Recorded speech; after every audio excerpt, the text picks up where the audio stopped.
this one, locations. One is colony, another is metropolis.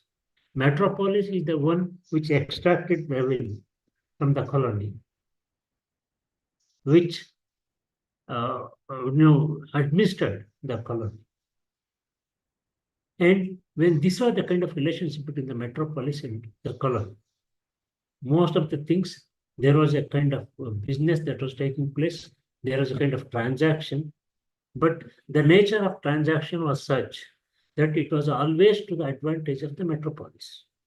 Between the colonialism and metropolis, it was always to the advantage of the metropolis. That is, in our case, it was always, whenever this transaction, including business and all those things, it took place, it always took place to the advantage of the British. And when this kind of transaction was taking place, there are two things that was happening. On the one hand, this kind of exploitation in terms of economic exploitation and in the resources and the destruction of local industries and all those things. We have heard so many things about this. But the other aspect of colonialism is it also modernized India. India was modernized.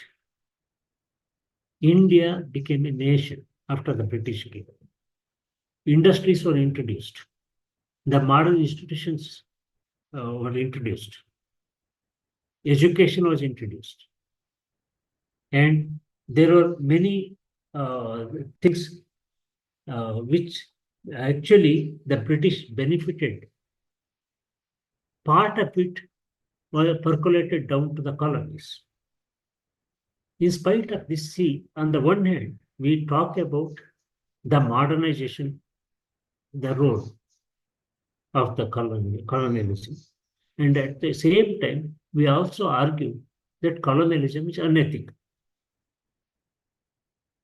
How these two things, you can reconcile these two things. On the one, the colonialism appears to be both unethical as well as the modernizing machine. See, in order to understand this, why we still talk about colonialism. If the colonialism is the thing of the past, after 1947, it is now, there is no colonialism at all. Colonialism has come to an end. But another way the scholars are talking about is, even though we got independence, colonialism still persists. In what way? That is in order to answer this question, I am introducing the concept of colonial consciousness. What is colonial consciousness? Today, as a political agenda, as an administrative agenda, political agenda, or an administrative or political system, colonialism is known. But there is something called colonial mind, colonial way of thinking, which still persists, and it has a lot of impact on whatever we are doing now, including the political thought. So what is political consciousness? See, to put it simply, colonial consciousness is nothing but a particular way of thinking about the world. Every civilization, every culture, the people in those cultures, those civilizations, they have a particular way of thinking about the world. That's why one civilization differs from the another civilization. One culture differs from another culture. In the broad sense, this is the cultural difference. It is not normally when we talk about culture, we talk about culture in terms of the dress, the food habits, and all those things. But that kind of cultural distinction doesn't actually, is not helpful. Because today, after globalization, we have to come to the conclusion that there is no cultural difference at all. Because such differences have almost been erased today. But in spite of that, there is a cultural difference. In what sense? There is a different way of thinking about the world. So, this way of thinking about the world. And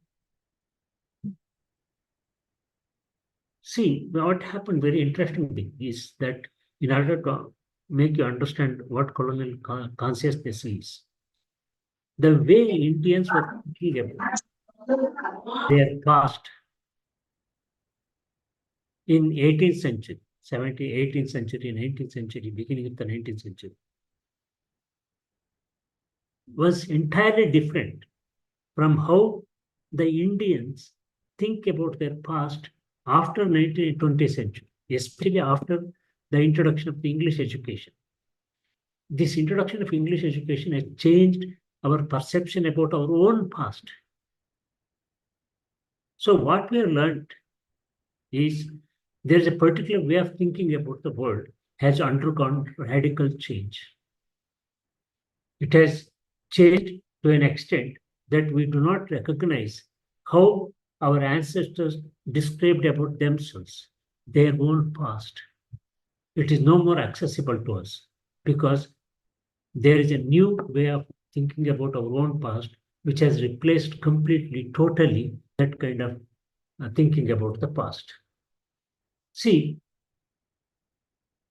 that's one thing. Second interesting thing is, if you read the writings of the British travelers, Europeans who came to India since 17th century, the travelers, the Christian missionaries, and administrators, all alike, they came out with a particular way of description of India.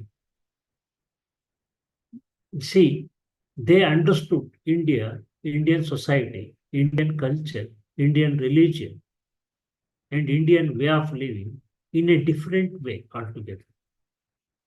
And why they understood in that way? It's mainly because they came from a different culture.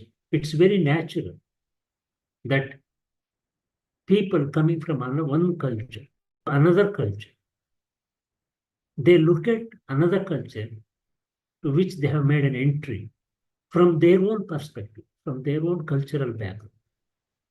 That's how we understand the world around us.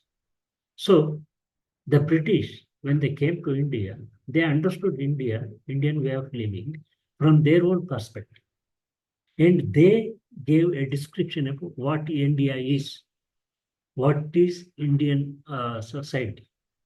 See, say for example, Hinduism was a religion, Indian religion. Buddhism, Jainism, Sikhism, they are all different kinds of religions. This is one description. Indian society consists of caste system.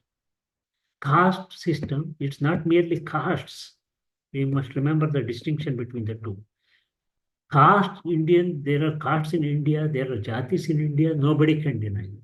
There are. But for them, it appeared as though these jatis were organized and structured in such a way.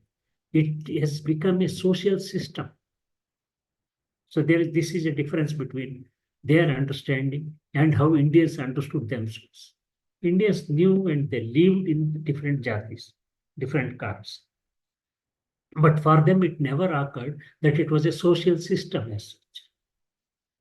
So this is another way of see what happened was after colonialism, even today, our description of ourselves, our description of our own culture, our description of our own caste, our own past is no way different from how the British described after they came to India. You can ask me what is wrong with that. There's nothing wrong. But one thing you have to think about, that is, if this is true, then it means that Indians, before British came to India, even before the Mughals came, for example, they could not understand their own past because they never talked about Hinduism as a religion. They never talked about caste as a social system. They never talked about how being ethical and moral is, or what is moral and what is immoral. They never talked about judiciary as a system of dispensation of justice. They mostly never talked about the different kind of public institutions at all. That means only one way to conclude about this is that's how J.S. Mill concluded, and most of the British administrators after J.S. Mill agreed with him, and they proceeded with that assumption that Indians had no civilization at all. Indians were living in dark ages. Indians were incapable of administering themselves. Therefore, the British coming to India is a boon for Indians. They should welcome this. So this is how even Karl Marx thought it.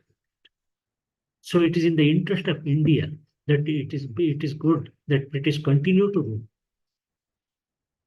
This we have to accept. This was actually accepted until the excavation of the Harappa and Mohenjo-daro,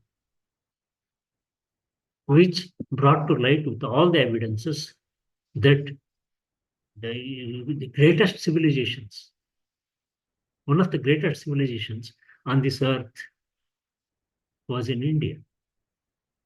And even before the Europeans could know what civilization was, the highest kind of civilizations thrived in the Indian subcontinent.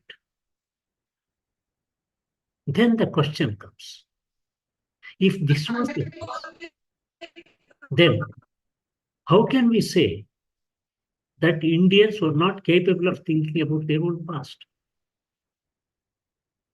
So Indians, one of the major allegations against the Indians was one of the descriptions that painted Indians in the dark in a negative sense by the British was that Indians had no sense of history because they did not write history. They recollected their past only through various other things like Puranas, Itihasa, like Ramayana, Mahabharata, which for them had no historical justification because it was not real. That was the only way the Indians could recover their past. They could think about their past. So in other words, Indians had no connections with the past at all. This is how they came to conclusion. So the question now is, if, again, I'll come back to that question, if Indians today, even the Indian intellectuals of the present day, think the same way as the British administrators when they colonized about our own past, then if there is nothing wrong about it, then, as I told you, the only conclusion that we can come to is that Indians could not understand their own past before the British came to India because they had a different kind of description. And what kind of description about themselves they wrote, we don't know because it is completely destroyed. We have no access to realize, to know how our ancestors thought about their past. So this is a very interesting thing about this. Therefore, what happens, this colonial consciousness as a concept was introduced by Professor Balagangadhar of Ghent University, Belgium, in his writings. And he says that if this is the case, then it has brought about tremendous change in thinking about ourselves, thinking about our own selves, in the sense that we do not know, except the way British defined us, that we were in any way different from the way they described us, the British described us. So this kind of thing, what happened after independence was that many Indian intellectuals made British criticism of Indian tradition, of Indian culture, their own criticisms. So most of what we write today about Indian society and Indian culture is based on this kind of description about Hinduism, about education system in India, about caste system, about Brahminism, about sati, and all these things. I'm not denying that it never existed. But it actually Indian system of education, when it's for example, if you read Macaulay's minutes, he came to conclusion that Indians had no education at all, had no sense of education. So it is the British who have to take up the responsibility of educating them so that they become good administrators to serve the British nation, the British Empire. This is what he said. And one of the famous statement by Macaulay that, and he said that, and all those books written in Sanskrit, all the literature put together is not equivalent to uh, equivalent to the knowledge that we get in the high school textbook of England. This is his statement. So they thought that Indians had no sense of education at all. Therefore, they introduced this modern system of education. And they also said that there were local resistance to all these evils. What are the evils? Caste system, Brahminism, sati, untouchability, etc. All these things. There were local resistance. They wrote about it, and they say that Buddhism is one of the local resistance. Buddhism arose as an antithetical this one to Brahminism, and Virashaiva tradition is this one against the caste system and all those things. All those things continue even today. So we do not know because there are many questions that when you seriously take up this kind of study, there are many things, there are many questions you will not be able to answer without committing logical fallacies. That I'll come to later if time permits. British. So why colonialism took place? Another important nature of colonialism is the civilizational superiority of the British. It was understood that British were superior to Indians because of why the British were superior? By implication, because of the Indians' weaknesses, the weaknesses that the Indians suffered. What are the weaknesses they identified? That, there are many things, but to take few as an example, one of the major weaknesses of India was that India was not a nation. It was the British who made India into a nation. And there was British could enter India because of the inherent weaknesses of the Mughal rule. The third one is the Indian nature society was divisive by nature, mainly because of caste system. So the British could easily divide and rule because of this antagonism between different castes and all those things. And there was an absence of centralized power in India. In India, there were many kingdoms. So there was no centralized power. So it was easy for the British to pit one king against the another.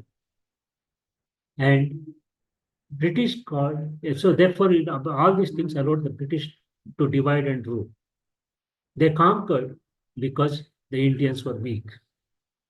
Colonialism expresses the civilizational superiority of the West. But today, who write about colonialism, some of the intellectuals, they all criticize colonialism as an evil project. But they do not agree that colonialism is a project which proved the superiority of the West.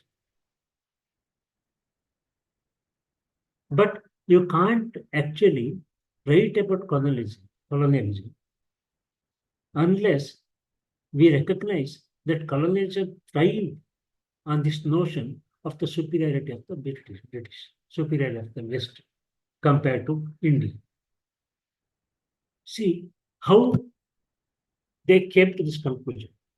Another thing I have to tell you when we talk about colonialism is that there is commonly people talk about this. Why the British came out with this kind of description?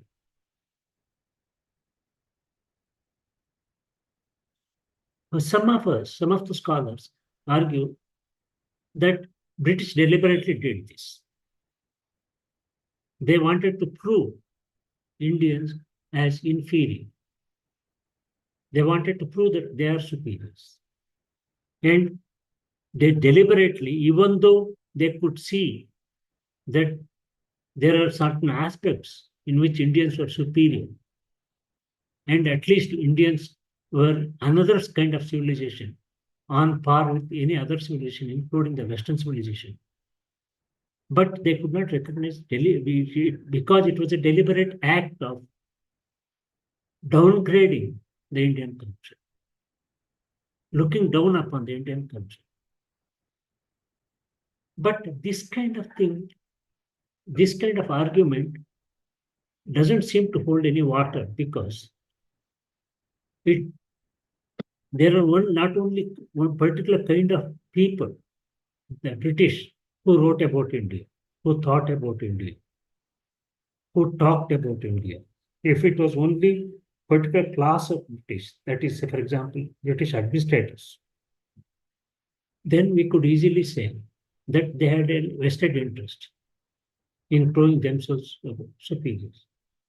But it is not the case. Since the 17th century, the people who are not the administrators, who had nothing to do with administration, who had no intention of exploiting India, for example, travelers, for example, missionaries, who came to India, they came with all the description, how they saw India is no different from how administrators saw India. So, if there are different kinds of people who came from different parts of Europe, it was not only the British, the people from the Britain who came to India. There are many other people who came to India, from France, from Italy, from various other European countries, Germany. Most people came to India, and their description was no different, by and large, was no different from the description given by the administrators. So the only, Balangadar argues that the only plausible explanation for this is simple. That's the way they understood India. Why they understood India in that way? It is because of their cultural background. He gives many examples how they could understand. For example, one example he takes, and he goes in depth, and he writes a book on that. Balangadar's famous book, Heathen in His Blindness. Here, he takes the example of Hinduism as a religion. He argues that in India, we had no religions at all. So we were not aware of what religion was. Religion was a way of living, or religion was a social or cultural phenomena only for the West and those from the Islamic countries. There's only two areas where they could experience religion, because religion has certain basic features. In India, we did not have that kind of religions at all. What our dharma was mistaken for religion, because he says in his argument that he scientifically develops a theory about religion. He says that in order something to become a religion, it has to have three things. that is the notion of God, which all the followers of that religion subscribe to.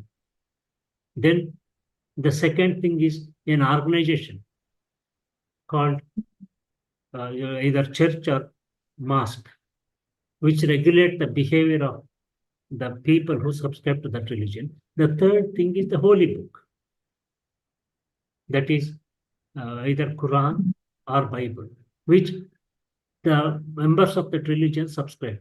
Nobody denies that it's a holy book. No Christian can deny that Bible is a holy. No Muslim can deny that this one Quran is a holy. All these things are completely absent in Indian context. We do not have holy book in that sense, where all the Hindus subscribe to, as that most of them even do not know the idea of what holy book is. So it was not something holy book in that sense, doesn't exist, because the holy book for the religion is something that is the word of the God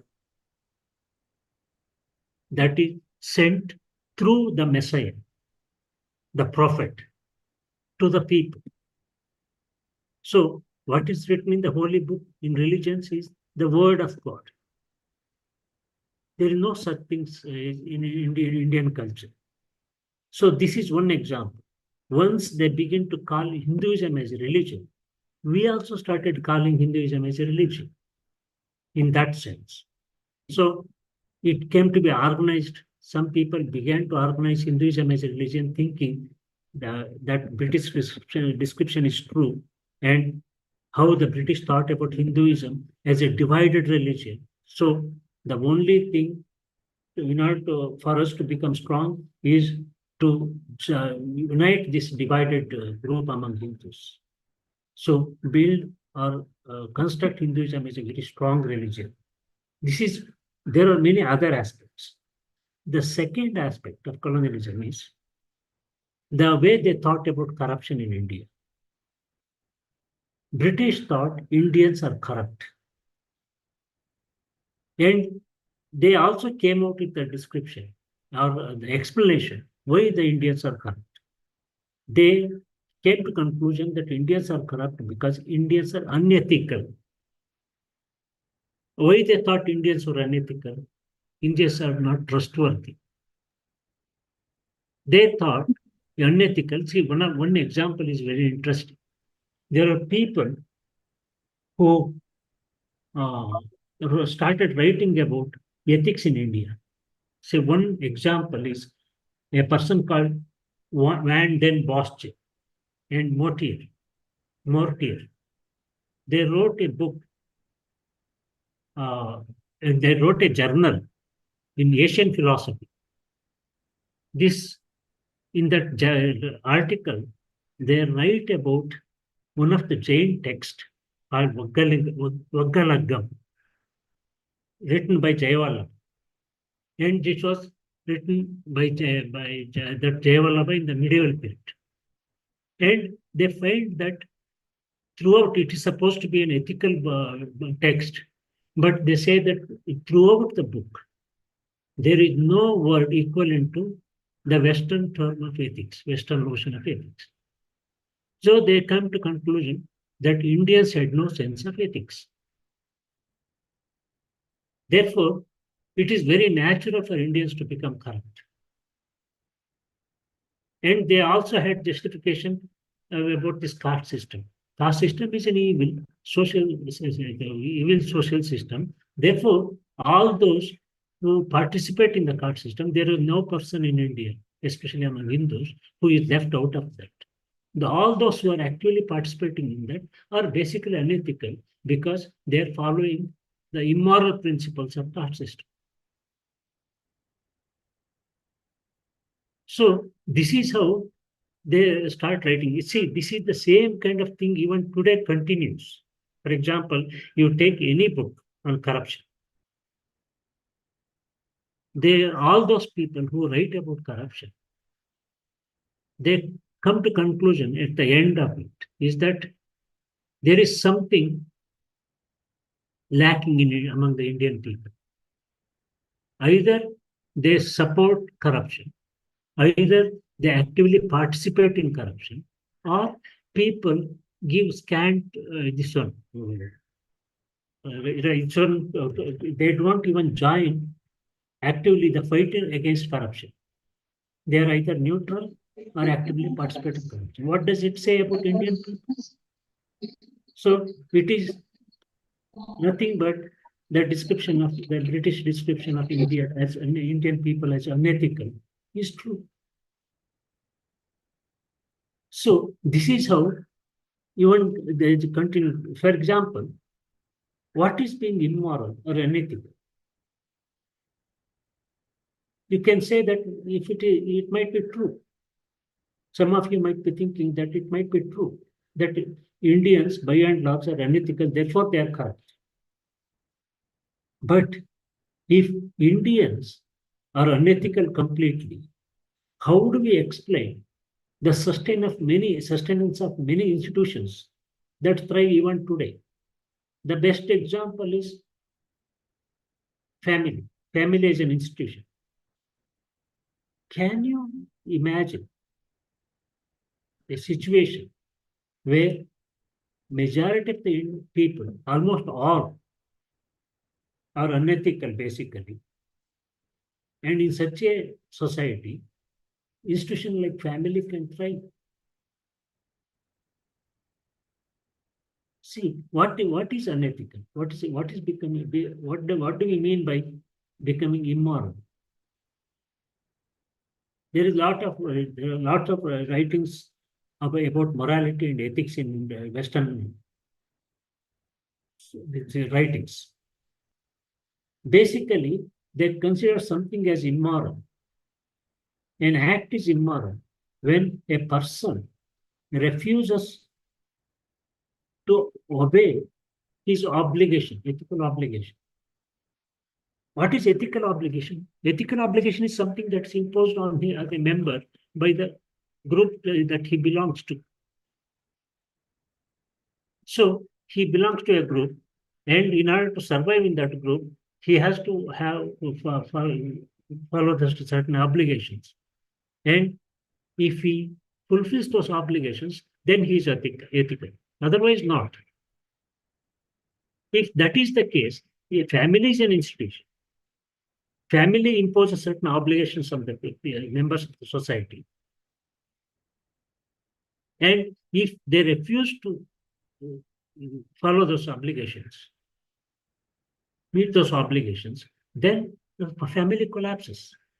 But we all know that even today, in spite of major changes that have been taking place of late, Indian family system is one of the strongest in the world. So how can the people be unethical and at the same time build so many institutions that survived for hundreds, thousands of years? Say, for example, again, take the example of caste system. Caste system survives today. It has as a legacy of thousands of years, 2000 years, because the members of the caste, they follow the obligations imposed on them by the caste, their respective castes. Otherwise, castes don't survive. Look at the perversity of this argument. On the one hand, we are unethical, immoral, but on the other hand, we have been responsible for the sustenance of certain institutions for thousands of years. And that's possible only when we follow certain obligations. How can both these things happen? Say, for example, I give you another example about corruption. Say today, how does the corruption take place? Corruption, in a simple word, is that violating the norms, set rules, and getting something done out of turn as a favor. So popularly known corruption, there are different types of corruptions, but very popular corruption is our transaction with the government office. Right? See what happens in the government office. Think about it. We enter into an agreement with an officer, from whom we want to get certain things done. And in turn, we promise him we promise him something, usually money. See, there is no record for this kind of this agreement. But normally, what happens is nobody cheats. Normally, once the things got done, they give the money. See, Indians, see, very interesting thing about this corruption is Indians don't think that getting something out of turn from the government office is unethical. But the same Indians think that once you get things done by a person, and if you don't return him the favor, if you don't pay him back, that is unethical. If we don't have the sense of unethical, ethical and unethical, we could not have thought about these things at all. So there is something very different from in Indian context, which is entirely different from how they understood this. See, there another example about colonial, what colonial consciousness does. The British said that there was no centralization of power. So it was they who wanted to, who later found out that there was a system in the local government system called panchayat system. So you have all heard the famous Lord Ripon's effort to rejuvenate panchayat Raj in India. So Lord Ripon tried to rejuvenate panchayat Raj.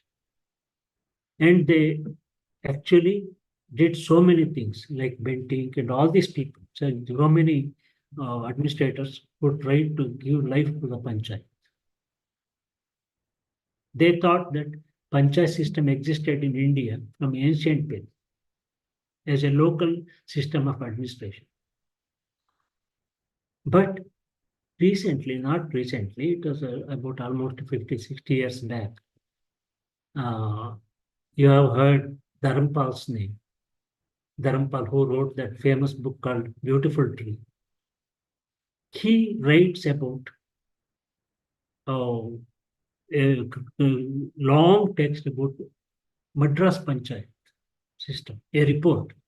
He writes a report about Madras Panchayat system, where he says that we do not have any evidence to believe that Panchayat Raj and administrative system existed in early Indian system, Indian villages. There was word Panchayat, okay, all right.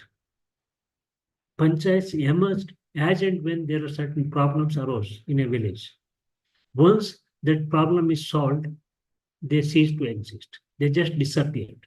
There was no permanent system of that he is a panchayat head, he is a member, and all those things never existed in India. That kind of institutional framework as a panchayat raj in rural was completely unknown to Indians. Therefore, when it was introduced, he writes extensively, especially about Madras panchayat system in Madras in the early years of independence. And he shows that corruption for the first time in Indian election can be found in the election of Madras panchayats. When they started giving 2 rupees, 3 rupees to the for a vote. He writes about this. So what happens was that when a new institution was imposed on Indian people, to which was completely alien to them, which was not a part of their own experience, they could not adjust with this new system of administration. So therefore, they continued with their old way of managing things. And also, there was no escaping the fact that modern state system imposes these institutions and they have to obey the rules. So when they could not obey the rules because those rules were in conflict with the way they were living traditionally. For them, these rules imposed on them by the state, if they try to divert them, deviate from those rules, it never occurred to them as unethical at all. So this is how we have to understand why Indians, in this sense, become corrupt.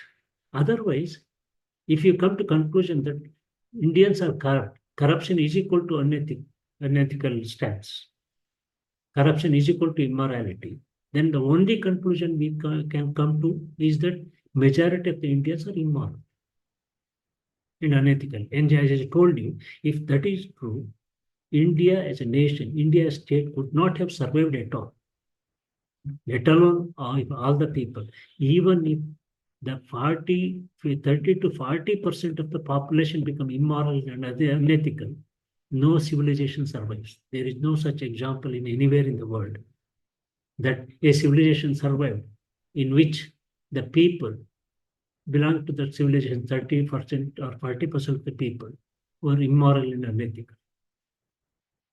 But the civilization that we have built had a very long history that you know. And another thing about this one is, I give you this example and I stop. This is, see, very interesting thing. We talk about ancient Indian state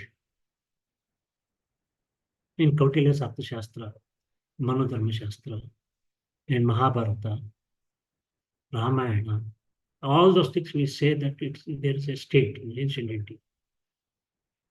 And the characteristics of state, those of you who have taught ancient Indian political thought, you know that when we talk about Indian state, we say that it had different kind of characteristics compared to modern state. One of the major differences is that the elements of modern element of state has only 4 elements: population, territory, sovereignty, government. But ancient Indian state had 7 elements: Saptanga, Siddhanta, and all those things. We all talk about this. We all teach about it in the classroom, not knowing that there is no theoretical work. There is no work at all, serious work, which proves the existence of state in ancient India. It is assumed that the states existed in ancient India, and then they dig out certain characteristics in some of the texts. The example that I'm giving is, say, for example, Colonial state was a sovereign state, they say. Therefore, one of the famous translations of Kautilya's Arthashastra is Kangless translation. And when we look into that, when Kangle writes about sovereignty, which is the equivalent word we find in Kautilya's Arthashastra in Sanskrit, sovereignty, which is equivalent to sovereignty. If you go into that, you find very interesting, strange thing. The equivalent word for sovereignty in Kautilya's Arthashastra is Aishwarya. For Aishwarya, word Aishwarya, they have translated it as sovereignty. Aishwarya is something that is all pervasive, that is Ishvara. Ishvara means literally in Sanskrit means that's all pervasive, that's omnipresent, that's everywhere.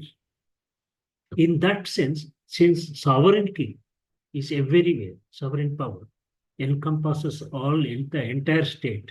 In that sense, they got it this translation.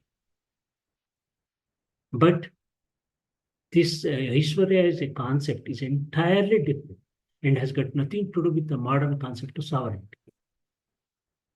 Similar examples, for example, India, they never knew the notion of or the nation. The concept of nation was never there in India. Though we say nation is equal to Rashtra. If you look into the history of nation in the Europe, we had never such kind of movements at all, where nation is a sovereign entity, where these people belong to a nation, they belong to one group, where they have the feeling that we are all one.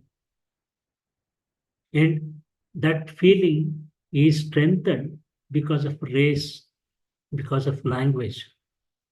This is the notion of nation in Europe.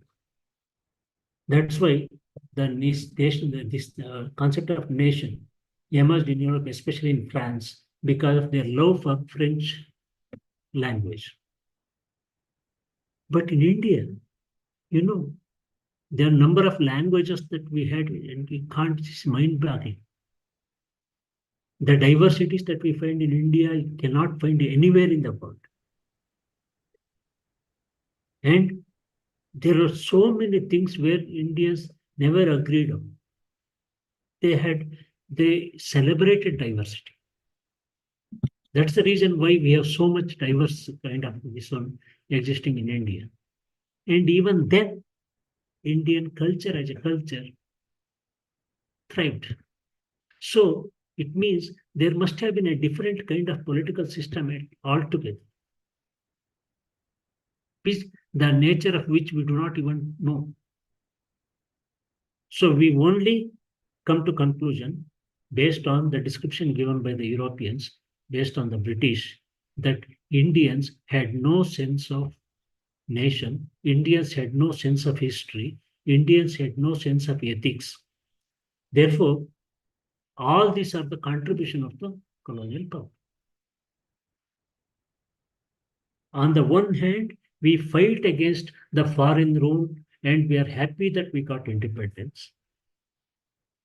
On the other hand, in our thinking, we continue to think the way the British taught us to think.